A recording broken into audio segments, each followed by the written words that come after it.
By elections में आमतौर पर हम देखते हैं कि एडमिनिस्ट्रेशन का बहुत बड़ा रोल होता है बाई इलेक्शन के रिजल्ट्स को इम्पैक्ट करने में। किस तरीके से रामपुर में पोलिंग परसेंटेज डाउन करने की कोशिश करने के लिए फौज और पुलिस तक का नाजायज इस्तेमाल किया गया।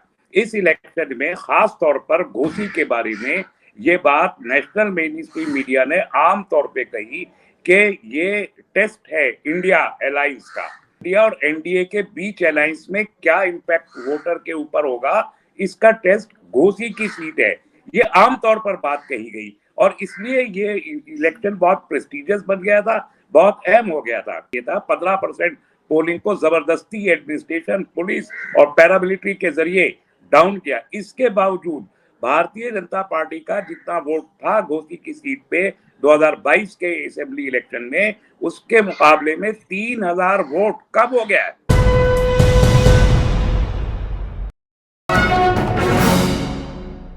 आदाब, नमस्कार। मैं हूं शकील अहमद और आप देख रहे हैं न्यूज एमएक्स। कल 7 विधानसभा सीटों के रिजल्ट सामने आए हैं जो बाईपोल इलेक्शंस हुए थे। उसमें 3 भारतीय जनता पार्टी के खाते में और 4 सीटें इंडिया के खाते में चली। सबसे महत्वपूर्ण सीट जो थी वो उत्तर प्रदेश की घोसी, जिसको लेकर कहीं ना कहीं योगी आदित्यनाथ की साख भी दांव पर लगी हुई और तमाम तरह के हरबे अपनाए गए। वहां पर जिस तरह के वीडियोस सामने आए कि जो तबलीगी जमात के लोग मसाजिद में ठहरे हुए थे उनको भगा दिया गया, रेलवे स्टेशन तक छोड़ा गया, एक मदरसे पर क्रैकडाउन किया गया। इन तमाम चीजों के साथ साथ जिस दिन वहां पर पोलिंग हो रही थी, जो वीडियोस आए मुस्लिम इलाकों से, उसमें यह शिकायत सामने आई कि वोटर आई कार्ड पुलिस अधिकारी लेकर चले, या कुछ वोटर्स का यह कहना था कि जब वो बूथ पर पहुंचे तो उनसे यह कहा गया कि उनका वोट पहले ही पड़ गया है।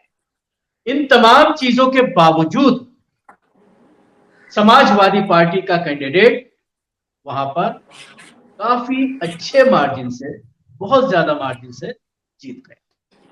इसके साथ ही एक सीट बंगाल की थी, ममता बनर्जी जीती, वहां भी भारतीय जनता पार्टी हारी। 2 जगह पर, 2 सीटों पर त्रिपुरा में जीती है भारतीय जनता पार्टी, जिसमें से एक मुस्लिम कैंडिडेट। उत्तराखंड की एक सीट भारतीय जनता पार्टी जीती। ये तमाम चीजें थी। उसके साथ ही जेएमएम जीती है झारखंड में एक सीट।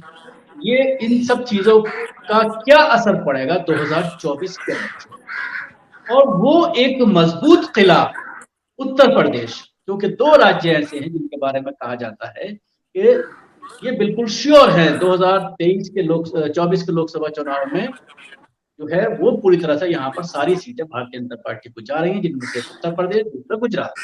इन्हीं सारी चीजों पर बात करने के लिए हमारे साथ मौजूद हैं डॉक्टर तस्लीम रहमानी।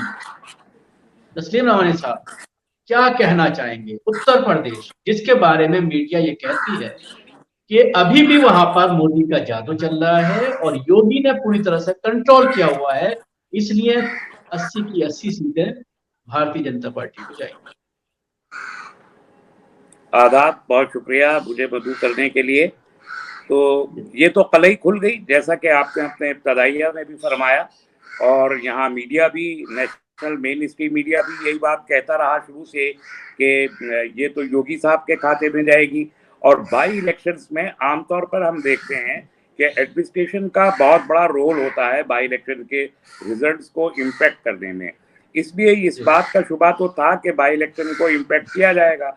इससे पहले रामपुर का इलेक्शन भी हमने देखा है और आपने रिपोर्ट किया है कि किस तरीके से रामपुर में पोलिंग परसेंटेज डाउन करने की कोशिश करने के लिए फौज और पुलिस तक का नाजायज इस्तेमाल किया गया।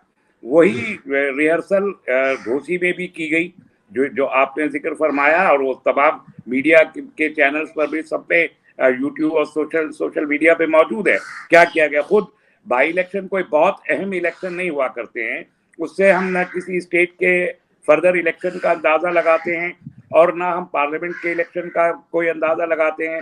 लेकिन इस इलेक्शन में खास तौर पर घोसी के बारे में ये बात नेशनल मेन स्ट्रीम मीडिया ने आम तौर पे कही कि ये टेस्ट है इंडिया अलायंस का। और इंडिया और एनडीए के बीच अलायंस में क्या इम्पैक्ट वोटर के ऊपर होगा, इसका टेस्ट घोसी की सीट है।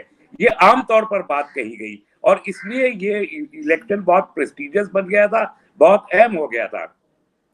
सब कुछ करने के बाद पोलिंग परसेंटेज भी डाउन कर दिया इन्होंने। 50% से ज्यादा पोलिंग नहीं हो पाया घोसी में, हालांकि इससे कहीं ज्यादा 65% होना चाहिए था। 15% पोलिंग को जबरदस्ती एडमिनिस्ट्रेशन, पुलिस और पैरामिलिट्री के जरिए डाउन किया। इसके बावजूद भारतीय जनता पार्टी का जितना वोट था घोसी की सीट पे 2022 के असेंबली इलेक्शन में, उसके मुकाबले में 3000 वोट कम हो गया है।